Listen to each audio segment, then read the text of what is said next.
Hi, Gilada and Tosi. I thank you both as a fellow Labour Party member, as a fellow Eurosceptic. I have to say that I really despair at the current situation that Labour is in right now. Look at the Euromania that has swarmed the party like a plague. The party of Ben, of Castle, of Shaw, and of Foot, having most of its MPs and a huge number of supporters buying into all the Remainers' propaganda, whether it's Project Fear or any arguments against Brexit. Just look at Owen Smith, Chuka Umuna, Andrew Adonis, Richard Corbett, and Tony Blair.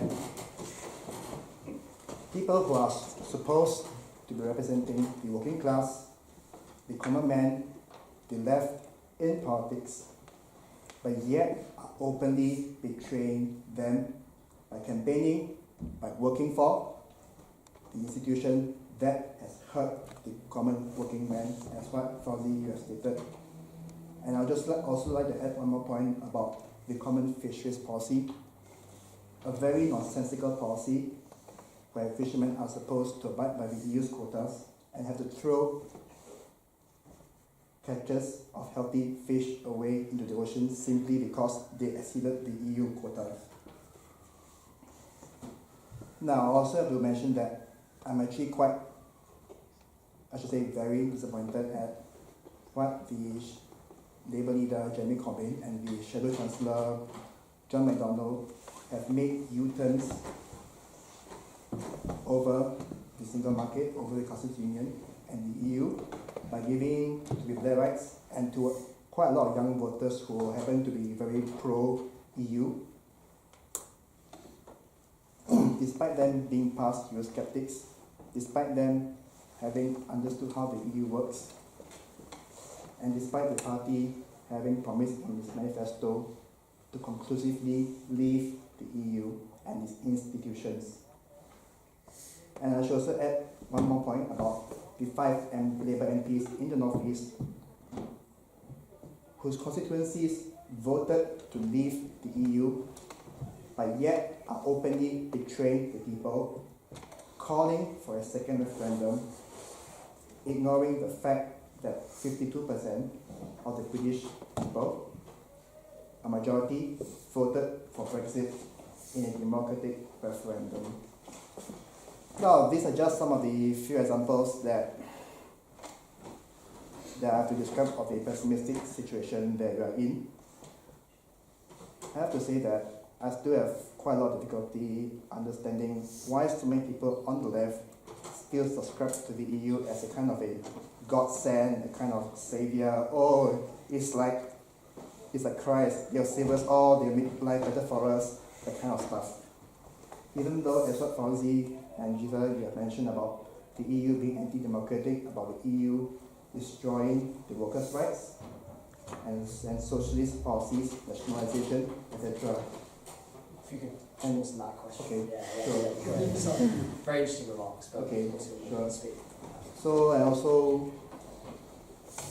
I just like to pose a few questions that I'm sure that in your course in the Labour Party you have interacted with many Remainers.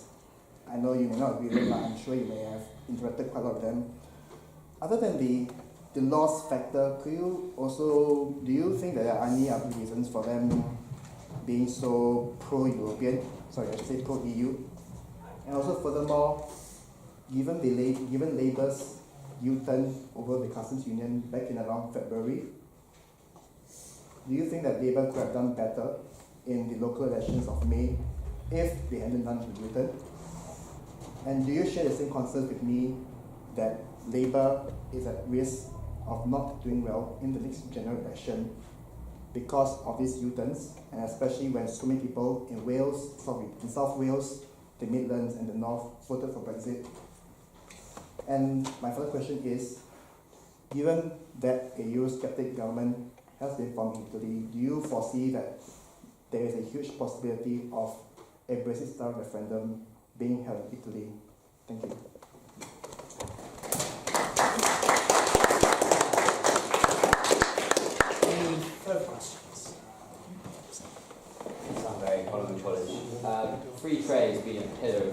British state since the early 19th century.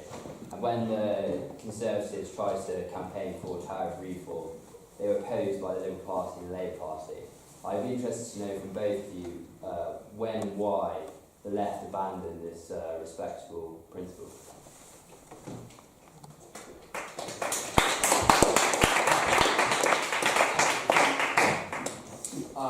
Yeah, if you could answer those two questions, that would be great.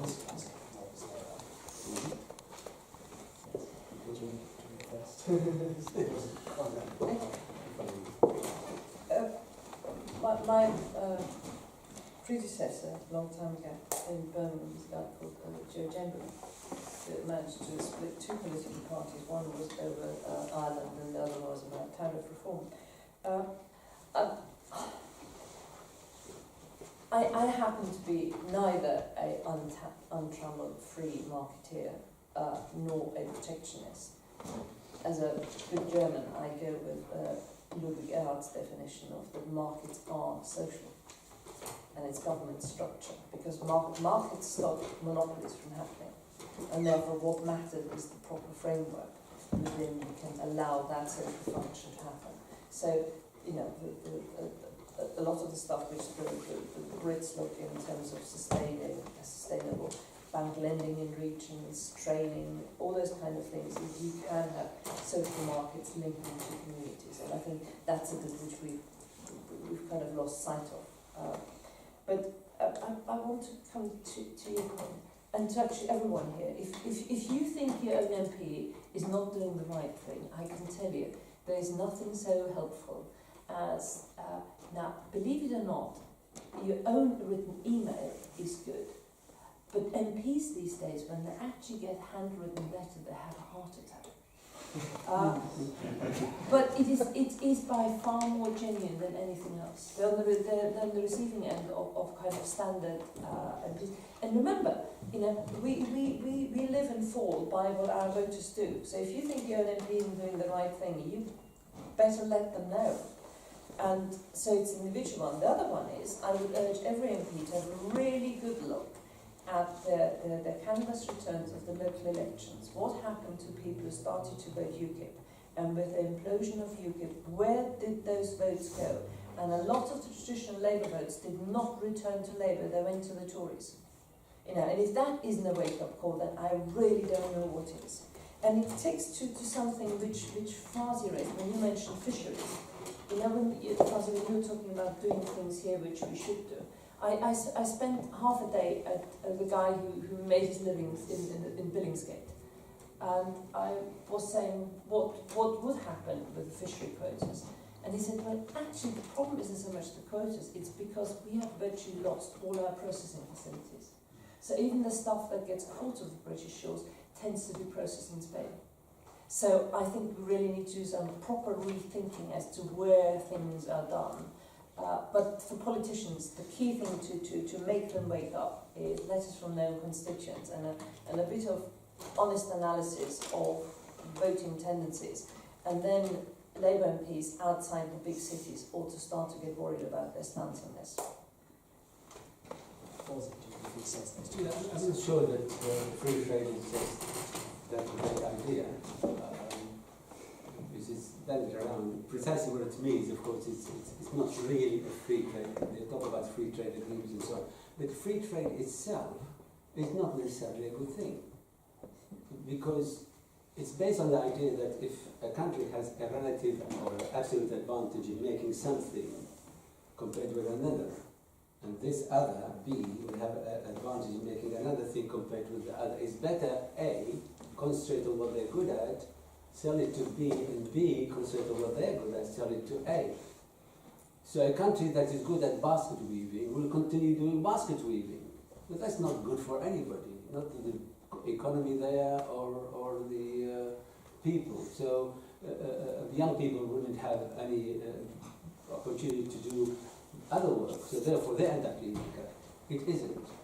You know, this idea of every country concentrate completely on what they're good at is not to the benefit of society of that country or the other one. I think that there ought to be a mutually beneficial trade. And there are certain things that may cost more to make here than abroad, but nonetheless should be made here. For instance, we should build our own ships. Obviously, you can't depend on other countries making the ships for you. So there are certain things that have to be made here, even though it may cost more. It isn't. It is a purely capitalist idea that if something costs more, therefore it has to be made. It can be made. I'm not that pessimistic about Labour or Corbyn, or that I think Corbyn is doing extremely well, given that he is, we call him Eurosceptic, but he is anti-EU, but he's in a position surrounded by a large number of his own MPs who are pro-Remain, pro-EU. And to be in that position and yet get the Labour Party in Parliament voted to invoke Article 50 and a variety of other issues, I think tactically he's doing extremely well to maneuver all of these things. As I said, I think Parliament as a whole, and Labour will be part of it, will reject staying in the single market and the customs union. And we will be leaving the EU because there is a more powerful force that is forcing Parliament to act, and that is the vote that the people had in the referendum. George Jackson, University College. I have a very simple question, and that is it possible to have a state without a nation? Is the left trying to have its cake and eat it, if you like, whilst extolling the virtues of the state, as it always has done, whilst turning its nose up at the concept of the nation? Is the one not underpinned by the other, and has Brexit not revealed this?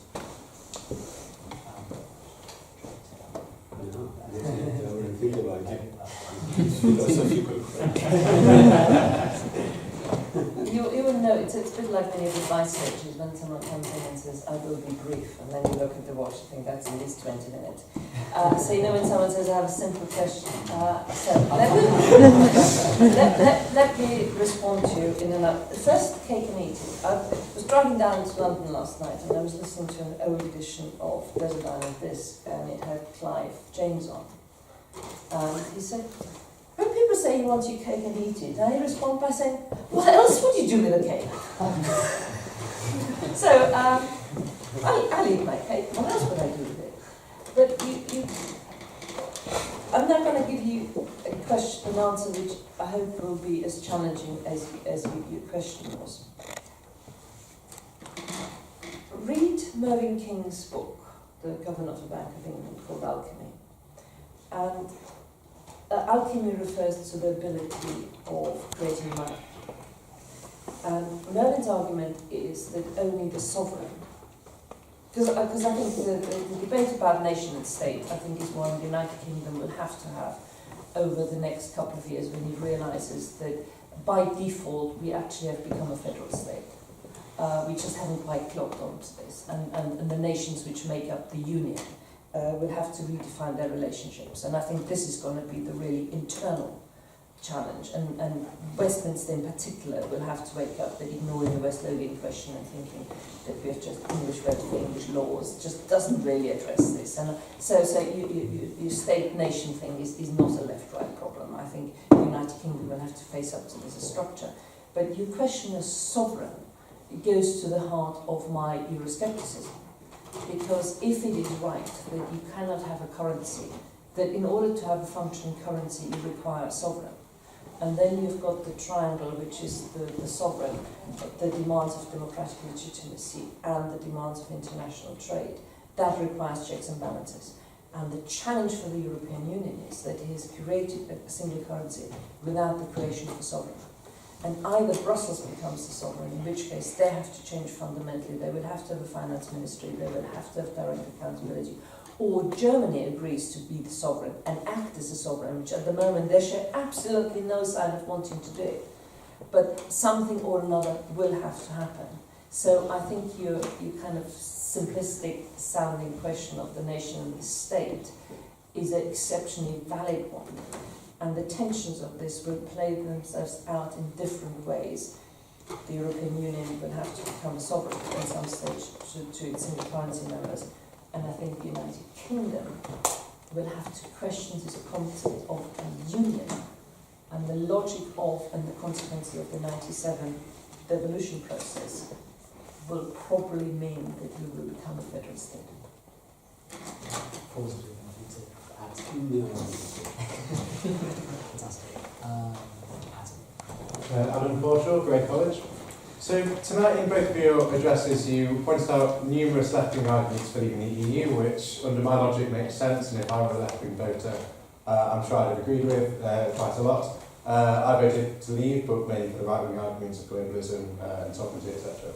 But looking at the current negotiations by Theresa May, do you both honestly believe that negotiations led by Jeremy Corbyn, Dan Abbott, Keir Starmer, John McDonnell would produce a post-Brexit Britain closer or further away to Brexit that you both campaigned for, the ideals that you both addressed tonight and the left-wing arguments that you stand for? Or do you think that only currently the government led by Theresa May is actually driving towards those ideals that we all that vote to leave agree with? Yeah, well, You speak for Yeah. You speak up for Jeremy. No. You'll find it easier than me. You'll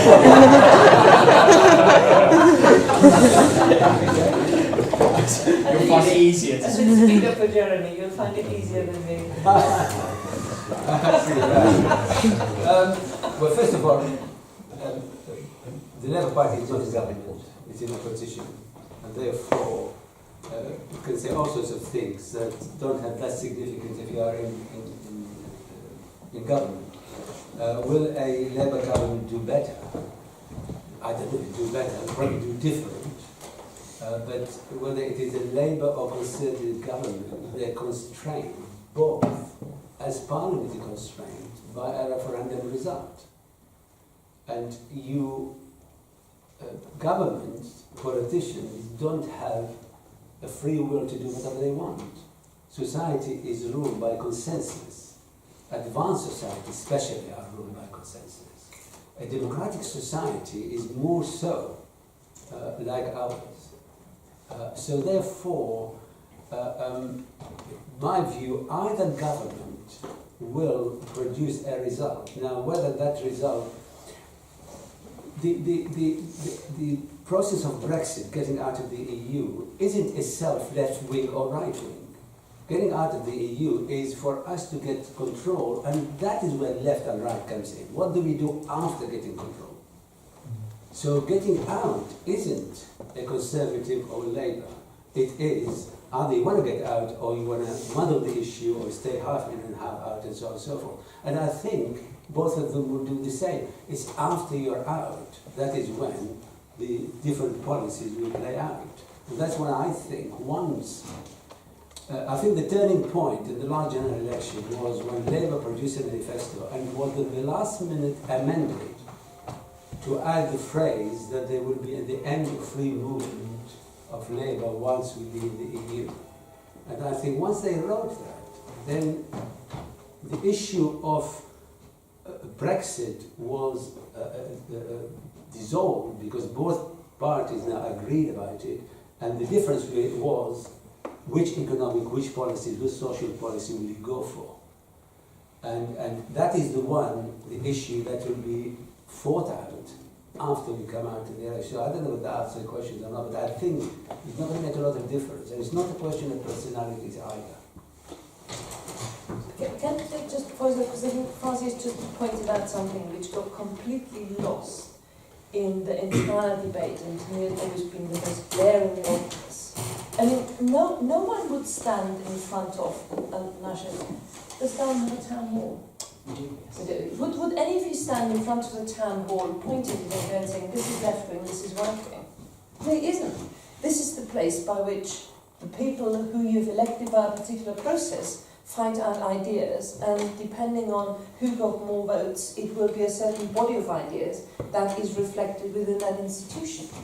And when it comes to Europe and the European Union, rather than saying we will have a variety of reasons of what was more important, but what we voted against was an institution that demanded supremacy over lawmaking, that took on powers and didn't give the voters any means of removing them in a meaningful way. That's what we objected to.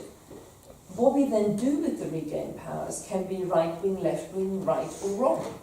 And it's that process of regaining, the fundamental thing which has happened, and it is so dangerous, and it is the only thing which is really worrying me, is I think for the first time since the introduction of the franchise, at the end of this referendum, the elites are refusing to implement the outcome.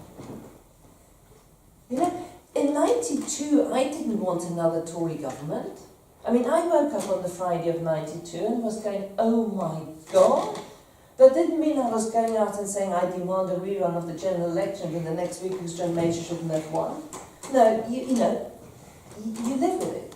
You make the best. And what has happened here, it started about 9 months ago. I did a debate in Emmanuel College with Alistair Campbell and Gina Miller.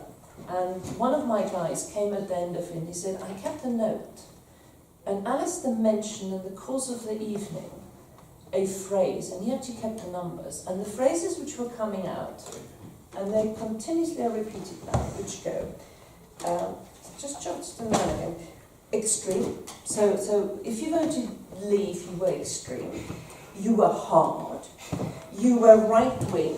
And then usually somewhere in the sentence, a slow muttering of Russia. And people who were Remain, they were progressive, reasonable. And they usually would be reasonable in a really hectoring way because you just forget how reasonable they were. But they were the reasonable ones. And if they were being unreasonable, look what you have made me do, you know. When the Remainers are being xenophobic and racist, then they say, look what you have unleashed in me. And how do we explain this? And we have got ourselves into this most bizarre of mindsets where a people on a 72% turnout with a clear majority who wish to regain the final say over their laws are portrayed as being extreme. Seems to me a perfectly rational decision to have done that. And I think that, in a sense, where that's the bit which is still puzzling me, is this kind of refusal to implement the outcome of a franchise.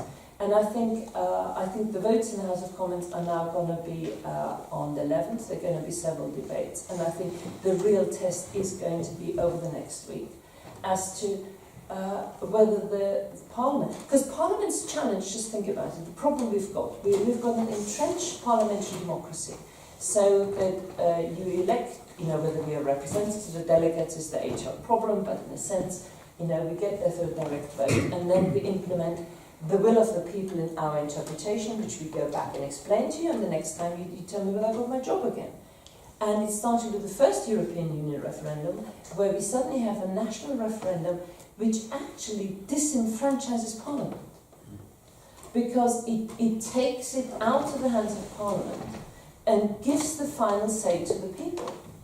And we've now got a Parliament that has voted to give the final say to the people, a Prime Minister who said, and I will implement the result. They get a clear result. What does the Prime Minister do? He buggers off within what? How many hours with the result and his resignation? Didn't even take him a day.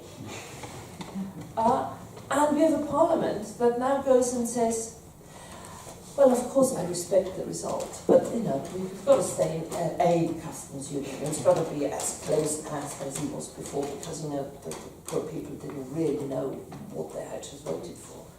And I think that's the real challenge, because it's not left or right.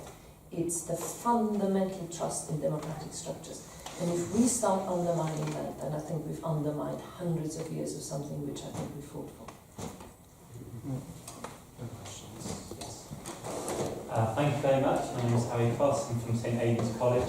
I think it was really interesting as you mentioned that the options Leave Remain seem to matter more to people than the options Labour Conservative. More people went to vote, and it seems to have mattered more to people on both sides, and there's still people to this day turning up in my branch Labour Party meetings with badges on saying we are the 48%. So my question is, how do you think the political system's going to accommodate this, the vote? Because those people have quite powerful political representation. In Westminster, there's a good chunk of Labour MPs who want to water down Brexit as much as possible. We sort of suspect probably don't want it to happen. If Brexit goes ahead, they just say, oh well, then move on. Is this new party going to be formed? Are the Lib Dems going to get a resurgence? How does the fact that our two main parties don't quite align with the dividing lines on the day of the referendum, how do you think that's going to play out politically? Well, terribly dangerously. When we set up Change Britain, I mean, I'd said all the way during the referendum, both to Boris and to Michael, whatever the outcome after the 23rd of June, 24th of June, I'm a Labour backbencher, you're the government, over to you folks. You know, I thought that this, and then I realised, or we kind of realised, that the 48% demanded of the 52% that they're better bloody well justify the fact that they've just won. And we kind of fell into that trap. And we still have this angry 48%. It's a bit like me walking up to a Tory voter who's just won the election and saying, so what are you going to do to persuade me that I was wrong and you were right? Well, it doesn't work that way, but it's become really polarised. And there's no shift. Deborah Mattison, who does the polling for Britain, thinks, and she was sort of Gordon Brown's favourite pollster. She sort of, when I last talked to her, she said the population by and large still divides into 30% waking up in the morning saying out, don't care what it costs me, just out. 30% sort of weep their pillows wet every morning and say, oh my God, what's happened to this country? As if we're sort of returning to Brentford and Islands, two bar gas fires and bad white toast. Black and white television sets, and this kind of, and the 40% in the middle say, I am so bored with this subject, haven't we left yet? And this really isn't shifting. And Westminster still thinks that if they bicker with each other, that it actually changes the opinion out in the country. It doesn't. There is no shifting. But in the run-up to the 2017 election, we did 4,000 interviews, 2,000 before, 2,000 after. And the remarkable result is actually you guys. The under 35s, they do not distinguish between left and right, by and large. Your generation does not believe in the contributory principle. You don't pay into it. You don't think about pension funds because, quite frankly, as far as you're concerned, you probably will. You have no idea when you're ever going to retire, and there certainly won't be. You think there probably won't be a state pension there. So why are you going to pay in for it? When you talk about nationalising railways, that actually isn't an expression of wishing to give the state the means of production. You just think it's a rubbish service which costs a hell of a lot of money, so nationalising can't be any worse than it is now. You have an extraordinary faith in health service. That's the one thing which binds it together. And I don't see at the moment either the Tories or Labour responding to that challenge that the under 35s neither think the governments nor political parties by and large have answered to any of the things which they think are relevant to their lives. Both parties will have to wake up to that in some stage or another. And I just hope that the Labour Party does before the Tories do. But in the last general election, the two main parties gained in votes. So do you think that's a trend that's going to reverse? How's that going to play out in terms of votes and shares in Parliament, in your opinion? Well, but the problem for the Labour Party is that it just kept doing better in the cosmopolitan areas. So if you were in a constituency that had a significant ethnic minority vote, it had public sector workers and students, then Labour did extremely well. But you did well at the expense of the third parties. It was a virtually total collapse of the Lib Dems. Scotland is an interesting indicator because so you ended up with Scotland being totally dominated by Labour.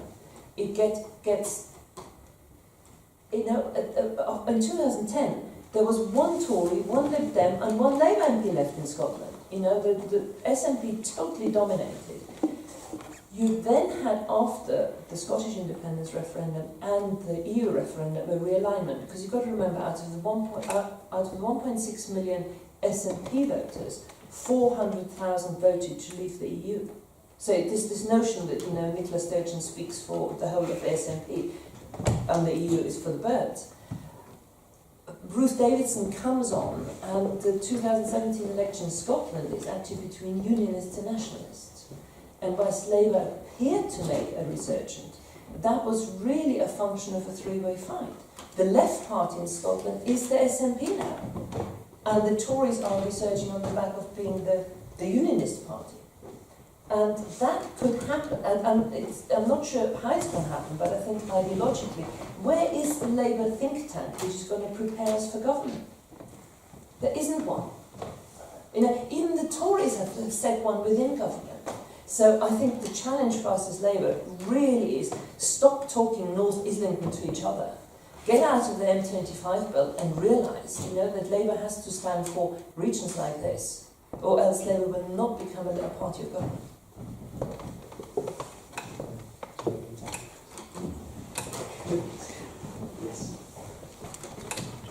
Yeah, so Konaslovsky first.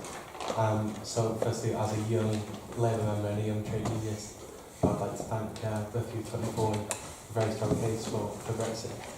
My question basically relates to not necessarily our policy, Labour's policy going forward in terms of what is the best policy for the country, but what is best electorally. And I would quite like to kind of stand with both Jeremy Corbyn here, in that I think that our policy on the single market and the customs union electorally is probably our strongest bet at the moment. I think it gives us a clear dividing line between the Tories this, but also we are actually respecting the result referendum. So I just kind of like to hear thoughts on what Labour's policy is electoral wise. Jeremy, I mean, I hand over to you, but I mean, my problem with Jeremy Corbyn is that rather than having a vision of what I think a Jeremy Corbyn Britain in 10 years' time would look like, I know that our Labour Party policy book is going to the 1983 press cuttings these days. That is my problem. Now, you can tell me I'm wrong, but that is my problem. Whether you like Blair or not, you know, in '97, Blair and Brown had a vision of the future. And one of the big insights, really big insights, was that we came into government and 1 in 5 households didn't have anybody who works. Now, the continental social model is, in order to be economically competitive, only 80% of the population is employed. And they regard the function of the state to pay those 20% sufficient benefits. We came in and said, actually, this is about social exclusion. The world of work is actually more than about production. The world of work is about a social framework. So we introduced the minimum wage. We made a big mistake by not making the minimum wage and the level of it a political decision annually, which the Chancellor would take. We farmed it out and we created the working poor by not raising it as much as we should have done. You had a benefit, so that being in work was always better. We said that if you were a working family, for example, you should get extra money, but that is not a handout as a benefit, it is yours as of right, so we give you 2 years tax credits. There was a coherent vision. It also said that the under fives were the most important, education, education, education. Now you may think these were sort of silly slogans. They were not. They underpinned real thinking. I cannot see where that thinking is currently on our front bench. I will come with Yeah, that's good.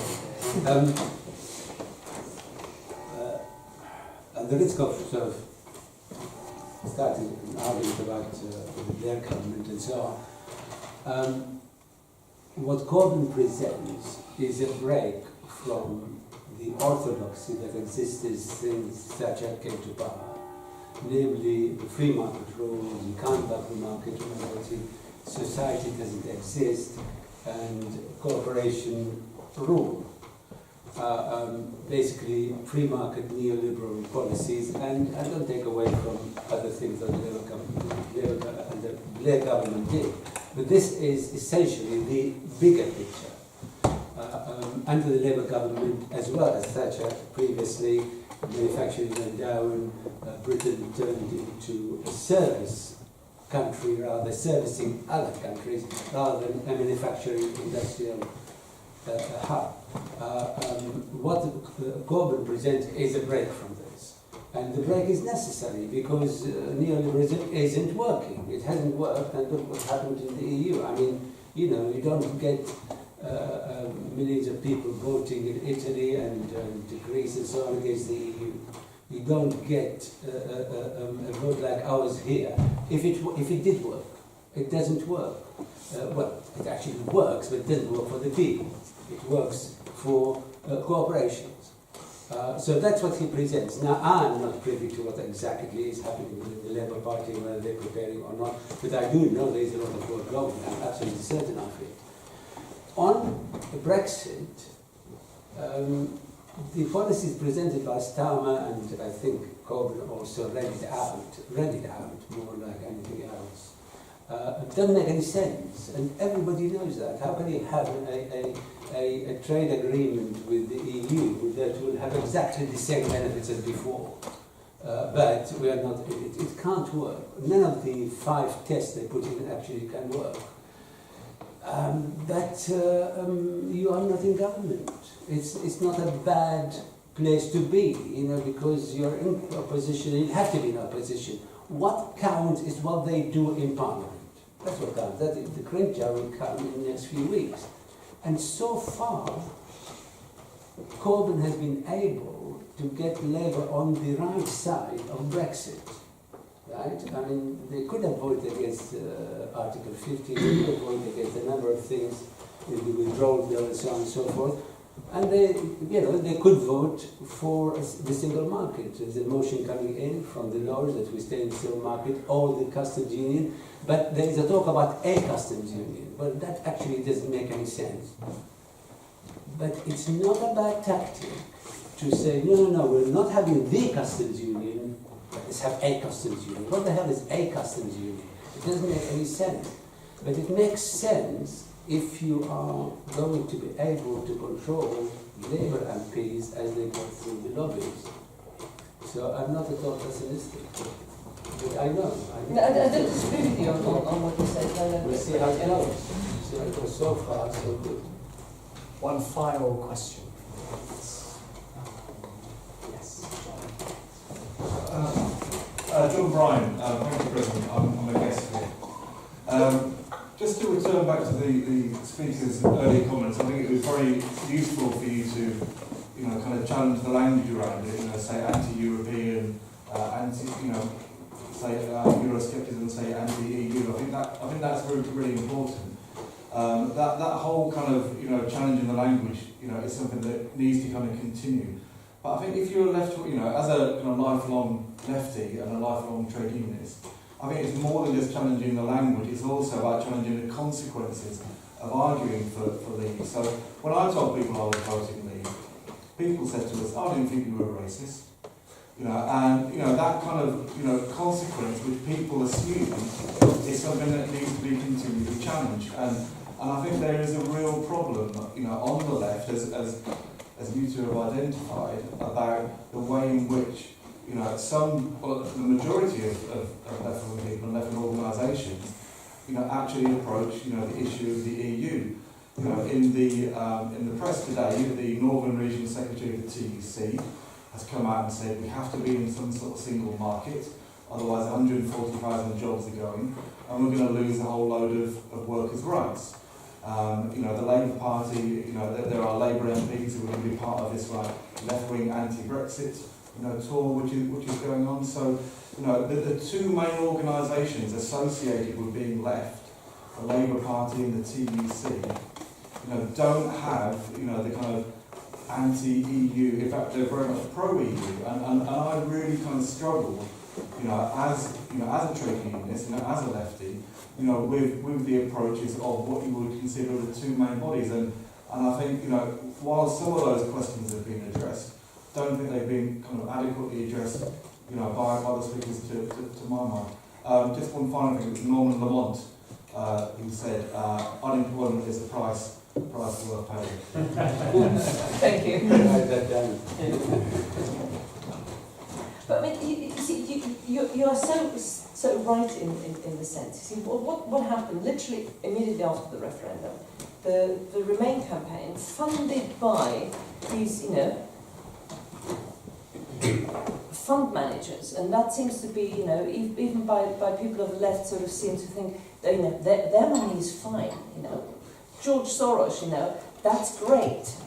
And the way I try to go is sort of saying, I could be wrong, but I'm prepared to go to my grave being wrong about this one, is that economic prosperity exists within functioning liberal democracies, not the other way around. And a lot of our Labour MPs are now talking the other way around. They kind of says, we need to protect these jobs, so therefore we need to remain in an undemocratic institution, to which I say, this is a short-term solution. I think in the long run, the most resilient societies, the most adaptable societies, and in the long run, the most successful societies are functioning liberal democracies. And you know, you may have, it's all kind of a short term without really thinking through. And you're right, we ended up getting in a position where we've allowed this narrative that it's only stupid racists over 60 who voted to leave. And I used to get this thing of saying, well, how can you as a German have voted to leave? And I go and say, is something genetically wrong with not, you know, and Change Britain focus groups, we did an interesting one on immigration policy. So we did 7 focus groups in the Remain constituency and 7 in the Leaver one, and we just wanted to talk about what immigration policy we should have. The Leaver constituencies, very quickly, they wanted a kind of Australian-style point system, which was globally the same. You know, it didn't matter. There should be no particular group advantage, with the exception of the Irish. Everybody always accepted that the relationship with Ireland is one which is so deeply steeped that, you know, you would make that exception there. In the Remainer constituency, it'd be hilarious. They started saying, yeah, the Leavers are all bloody racist. No, they're not. Well, they are. So you're finding out to say, okay, let's assume for the purposes of the argument they're all racist. What kind of immigration policy would you have? And within 5 minutes, they would end up with exactly the same immigration policy, except that theirs wasn't racist, and because they were Remainers, and as they were Remainers, they couldn't be racist. And we just haven't got over that bit yet of that kind of language. I was telling some people before I did a debate. I did Andrew Marr programme and the Green Room in the BBC. There were other people there. Alistair Campbell, an old mate of mine, comes in. Cut this out, I'm using very bad language. Alistair comes up to me and says, when are you going to stop fucking up my country? And I said, well, Alistair, you know, it's as much my country as it's yours. And he said, yeah, but you've got another one to go to. And I said, Alistair, if Nigel Farage had said this to Gina Miller, that would be on the front page of every newspaper. But somehow it seems to be okay for you to say that to me.